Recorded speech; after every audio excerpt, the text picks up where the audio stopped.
Guys, ngeri banget ini guys. Malaysia bentar lagi nangis darah. Bakal Nangis kolaps darah. nih. Gawat ini bener-bener. Karena Indonesia baru saja dapat good deal dengan Donald Trump. Oh, good. Presiden Prabowo menyerahkan diri pada Amerika Serikat dan minta dukungan supaya bahkan beliau mengucapkan supaya rakyat Indonesia ingat bahwa Amerika itu berperan di dalam proses kemerdekaan Indonesia itu. Indonesia juga mendorong transfer data lintas batas terbatas sesuai dengan undang-undang yang berlaku di Indonesia. Dan ini berbanding terbalik guys dengan negara tetangga kita yang namanya Malaysia. Di sini gue menangis guys. Kenapa? Malaysia buat negosiasi dengan Donald Trump, dia harus menggadaikan negaranya. Apakah ini kemudian batal dengan sendirinya atau otomatis menjadi 10%? Atau bagaimana kalau digugat lagi nantinya oleh warga Amerika Serikat sendiri? Hai, halo teman-teman. Assalamualaikum warahmatullahi wabarakatuh. Ya, lagi-lagi nih berjumpa dengan saya Merbat TV. Oke, apa kabar hari ini? Mudah-mudahan kabarnya teman-teman, semoga kabarnya sehat ya. Selalu dijaga tubuhnya oleh Allah dan selalu diberikan rezeki yang barokah, rezeki yang bermanfaat, dan diberikan apa ya teman-teman ya, sehat lah, sehat yang melimpah, sehat yang walafiat teman-teman ya, amin. Oke, di sini ada sebuah video yang diupload oleh channel yang bernama Mr. Fakta, dan video ini bertajuk tentang Benik cakap Malaysia nangis darah pasal Indonesia dapat 0%, rupanya Amerika panik prank Benik atau koyak teman-teman ya. Sebenarnya Indonesia itu selalu dibuat boneka oleh Mama Rika loh teman-teman. Dibuat 0%, dinaikkan lagi, diminta data-data penduduk Indonesia, dikasih. Apapun yang diminta oleh Mama Rika, Indonesia kasih teman, karena Indonesia bonekanya Mama Rika. Ini ngatain-ngatain Malaysia dan sebagainya, padahal faktanya Malaysia tidak pernah tunduk kepada Amerika loh. Oke teman-teman ya, kita tonton saja videonya seperti apa. Let's go. Assalamualaikum Bos Q. Selamat menunaikan ibadah puasa ya. Ada lawakan nih Bos, Benix bilang Indonesia dapat tarif 0%, Malaysia nangis darah. Kan ada negara lain seperti Singapura. Gempar RI dapat tarif 0% dari Amerika, Malaysia gigit jari. Oh, ini ada channel yang bernama seperti ini teman-teman ya, yang tampilnya seperti ini. Vietnam, Kamboja, Thailand, Malaysia juga lah yang disenggol Benix. Hahaha. Indonesia kena prank sama Donald Bebek. Pada tanggal 20 Februari 2026, Mahkamah Agung Amerika Serikat atau Supreme Court secara resmi membatalkan kebijakan tarif impor global yang sebelumnya ditetapkan oleh Presiden Donald Trump. Jadi apa perasaan Benix sekarang ya udah nyenggol Malaysia nangis darah? Hahaha, malulah tuh. Sebagai balasan atas kekalahannya di pengadilan, Trump langsung mengumumkan tarif impor global baru sebesar 10% yang kabarnya akan naik menjadi 15% menggunakan dasar hukum lain, yaitu Section 122 Trade Act 1974. Tarif ini berlaku mulai 24 Februari 2026. Wah, Benix diprank sama Donald Bebek nih. Niatnya mau ngejek Malaysia, ternyata kena gula-gula sama Donald Bebek. Guys, ngeri banget ini guys. Malaysia bentar lagi nangis darah. Bakal kolaps ini. Gawat ini bener-bener. Karena Indonesia baru saja dapat good deal dengan Donald Trump. Oh, good job Prabowo. Kenapa good deal? Karena Indonesia akhirnya resmi mengumumkan kita berhasil negosiasi tarif perang dagang dengan Amerika Serikat. Memangnya apa sih guys yang dilakukan Prabowo di Amerika? Good deal apa yang dia bawa? Lu penasaran gak sih? Dan kenapa Malaysia bisa menangis darah? Jangan-jangan Malaysia bisa rugi triliunan guys. Gara-gara Indonesia berhasil negosiasi lawan Amerika. Indonesia menang melawan Amerika Serikat. Dan ini berbanding terbalik guys dengan negara tetangga kita yang namanya Malaysia. Di sini gue menangis guys. Kenapa? Malaysia buat negosiasi dengan Donald Trump, dia harus menggadaikan negaranya. Sadis. Dia gadaikan negaranya. Terus dapat Gak ada. Malaysia gak pernah menggadaikan negaranya, gak ada. Gak ada sama sekali teman nih. Justru Indonesia yang berani menggadaikan data-data penduduk Indonesia, tunduk, apa-apa yang dimau oleh Amerika mau. Itu yang namanya tunduk kepada Amerika. Malaysia nggak pernah seperti itu, bahkan membatalkan sebuah perjanjian dagang loh dengan Amerika, saking beraninya Malaysia. Dapatnya apa? Bad deal. Indonesia dapat good deal. Kalau lu lihat dalam sistem agreementnya Malaysia dengan Donald Trump, isinya apa? Kewajiban-kewajiban semua. Kewajiban buat Malaysia mempermudah pengusaha Amerika Serikat buat mengekstraksi harta kekayaan rakyat Malaysia. Yang paling ngeri adalah di kebijakan pertahanan. Malaysia itu dikontrol penuh pertahanannya, keamanannya. Mereka harus koordinasi dengan Amerika Serikat. Mereka mau belok kiri harus tanya Amerika, mau belok kanan harus tanya Amerika. Sadis, brutal. Indonesia juga mendorong transfer data lintas batas terbatas sesuai dengan undang-undang yang berlaku di Indonesia, dan juga merecognize bahwa Amerika pun akan memberikan perlindungan kepada data konsumen setara dengan perlindungan data konsumen yang diberlakukan di Indonesia. Indonesia juga akan menerapkan strategic trade management, terutama untuk perdagangan agar perdagangan aman dan tidak digunakan untuk fungsi-fungsi di luar fungsi yang diperlukan untuk perdamaian.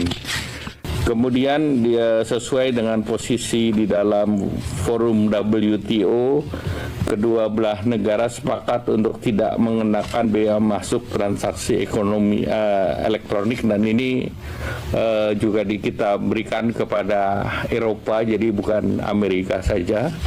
Dan ini yang mendorong nanti untuk adanya moratorium dalam forum ministerial conference di WTO. Alam Zafrul kata keputusan Mahkamah Agung Amerika Syarikat dah batalkan tarif 19% yang dikenakan kepada Malaysia. Tapi US Trade Representative Greer kata Malaysia akan tetap dikenakan tarif 19%. Jadi mana yang betul ni? Ini soalan yang baik, ya, soalan yang baik. Okey, mari kita lihat asas undang-undangnya. Sebelum ini semua tarif dikenakan di bawah IEEPA, ya. Mahkamah Agung sudah batalkan IEEPA untuk tujuan itu. Sekarang Presiden Trump guna Section 122 untuk kenakan tarif 15% secara universal selama 150 hari. Itu jelas, ya. Perjanjian AD pula sudah ditandatangani tapi belum berkuat kuasa. Artikel 7.2 jelas, AD hanya akan berkuat kuasa selepas kedua-dua negara meratifikasi perjanjian ini dan buat pengumuman rasmi. Sekarang ini proses ratifikasi belum selesai, jadi AD belum berkuat kuasa. Jadi persoalan mudah.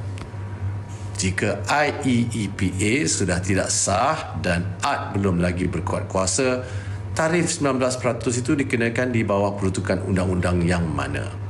Sebab dalam perdagangan antarabangsa, bukan kenyataan media yang menentukan kadar tarif.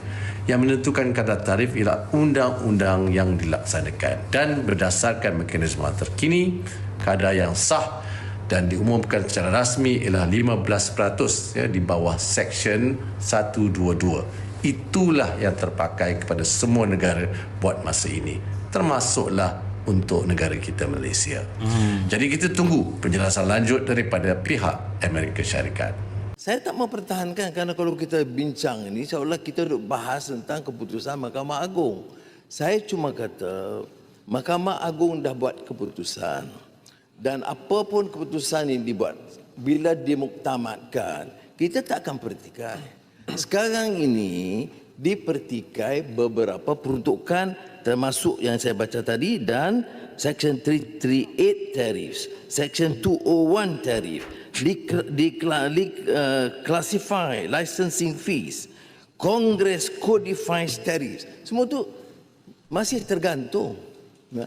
Dan keduanya tentang kuasa Kongres. Apakah Kongres akan memperakui atau tidak?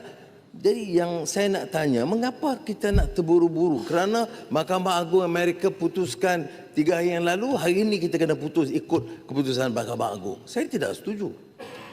Saya katakan apa pun keputusan kita, kita kena teliti Pertama, pertahankan kepentingan kita dulu. Apa kepentingan ekonomi dan perdagangan kita. Dan kedua, kita lihat juga tindakan negara-negara lain satu dunia ini. Bagaimana mereka respon. Dan ketiga, tentang kedudukan dalaman, domestic policies di Amerika itu sendiri. Apakah akan selari dan setuju dan tidak dicabar beberapa peruntukan lain. Saya tak kata saya nak galakkan atau setuju mencabar bersama Mahkamah Agung. Rafizi, janganlah asyik nak spin. Letihlah nak layan. Bulan puasa ni kita nak fokus ibadah. Apa benda yang kena bayar tarikh 2 kali ganda ni?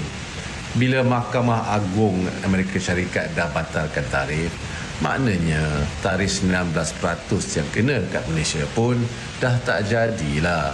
Konsep perjanjian ad ini sebenarnya mudah. Dia macam insurans perjalanan. Masa nak melancong, orang selalu fikir, takkan jadi apa-apa. Tapi bila masuk hospital luar negara, bil boleh cecah puluhan ribu ringgit. Waktu tu barulah kita nak faham kenapa bayar takaful itu penting. Ad ni pun sama. Kita bersedia dari awal. Sediakan payung sebelum hujan. Kita memang tahu ya, kes mahkamah ini sedang berjalan. Ya, tetapi kalau kita tunggu sampai kes selesai dan keputusan memihak kepada Trump, bagaimana? Barulah time tu kita terheyeh-heyeh nak mula berunding. Dalam perdagangan global hari ini, siapa lambat bergerak akan bayar harga yang mahal. Sebab itu kita mestilah bertindak awal. Jadi ya bener-bener Benik ini diprank. Awalnya Malaysia dikenakan tarif 19% oleh Amerika. Berhubung Mahkamah Agung di Amerika membatalkan dan pada akhirnya kembali normal lagi. Gak jadi Malaysia dibuat itu ya oleh Amerika. Tapi kalau Indonesia, dia sebagai budak. Dan kita bukan satu-satunya negara yang ambil pendekatan ini. EU, UK, Jepun, Korea dan terkini jiran kita Indonesia telah capai persefahaman dengan Amerika Syarikat. Adakah semua negara ini tergesa-gesa juga? Atau mereka juga mahu beri kepastian kepada industri-industri masing-masing? Akhirnya ini bukan soal siapa paling kuat bercakap. Ini soal siapa paling awal bertindak untuk lindungi ekonomi negara. Betul. Kita pilih untuk proaktif. Kerana setiap keputusan perdagangan ini melibatkan pekerjaan rakyat dan masa depan industri Malaysia. Ada orang tunggu ribut datang. Lepas tu sibuk bercakap tentang cara nak selamat. Kita pula pilih untuk pasang payung awal supaya rakyat tak perlu basah dulu baru nak cari teduh. Pertama, kemarin sudah ada putusan dari Supreme Court terkait dengan pembatalan tarif secara global dan meminta pemerintah Amerika mengembalikan reimburse tarif yang sudah dikenakan ke masing-masing korporasi.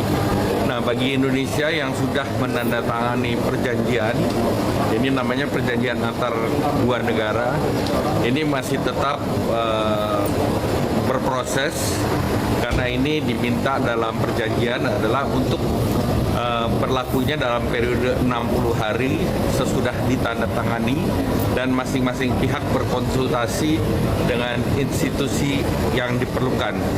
Artinya dalam tanda petik mungkin Amerika juga perlu berbicara dengan Kongres atau Senat, sedangkan Indonesia kan dengan DPR. Namun keputusan kemarin yang 10% itu hanya berlaku untuk 150 hari. Yang 10%. Sesudah itu mereka bisa perpanjang atau mereka bisa merubah dengan regulasi yang ada. Nah, bagi Indonesia karena perjanjian ini masih berlaku akan efektif 60 hari, kita punya waktu. Kami sudah berkoordinasi dengan USTR dan mereka mengatakan akan ada keputusan kabinet mereka terhadap mereka yang sudah menandatangani perjanjian. Dan alhamdulillah kemarin Indonesia sudah menandatangani perjanjian dan yang diminta oleh Indonesia adalah kalau yang lain semua berlaku 10%, tetapi yang sudah diberikan 0% itu kita minta tetap. Karena itu sebagian sudah ada yang untuk agriculture dalam bentuk executive order yang berbeda. Jadi itu tidak dibatalkan. Nah itu termasuk kopi, kakao, produk-produk yang terkait dengan agriculture. Namun kan kita juga yang 0% itu ada supply chain untuk elektronik dan juga CPO dan juga tekstil dan footwear dan yang lain. Nah jadi ini yang kita tunggu sampai dengan 60 hari ke depan. Presiden Prabowo menyerahkan diri pada Amerika Serikat dan minta dukungan supaya bahkan beliau mengucapkan supaya rakyat Indonesia ingat bahwa Amerika itu berperan di dalam proses kemerdekaan Indonesia itu.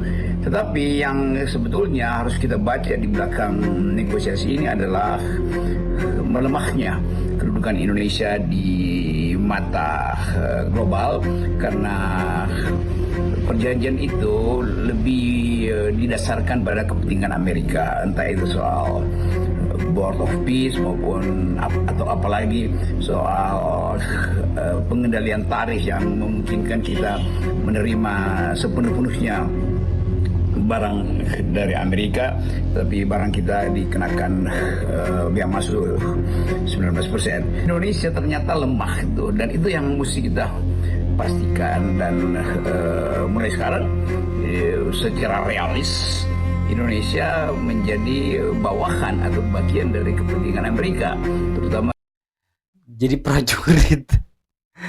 Jadi bawahan untuk kepentingan daripada Amerika Indonesia ya. Itulah faktanya teman-teman. Jadi apa ya bahasa kasarnya ya? Jadi budak kurang kasar kayaknya. Ya Allah, dikuasai oleh Amerika Indonesia dan pada akhirnya ya begitu faktanya teman-teman ya. di Indo-Pasifik terutama tuh. Jadi sekali lagi semua negara yang akhirnya nempel habis-habisan ke Amerika itu penanda bahwa negara itu memang lemah. Kan itu dasar. Oh, ternyata si Bung Rocky mengatakan jika negara yang sudah nempel dan apa yang diminta oleh Amerika mau ya itu bertanda negara tersebut adalah negara salah satunya adalah negara Indonesia teman-teman ya. Pikirannya tuh. Gila. Jadi sekali lagi kita harus mulai dengan fakta itu bahwa Presiden Prabowo sebelumnya berupaya untuk memimpin Global South dengan ikut dalam BRICS. Ternyata secara ideologis mungkin berdekatan, tapi dipapas oleh kepentingan ekonomi sehingga tekanan politik dari Donald Trump memaksa Indonesia untuk pindah lagi ke dalam wilayah pengaruh Amerika Serikat tuh.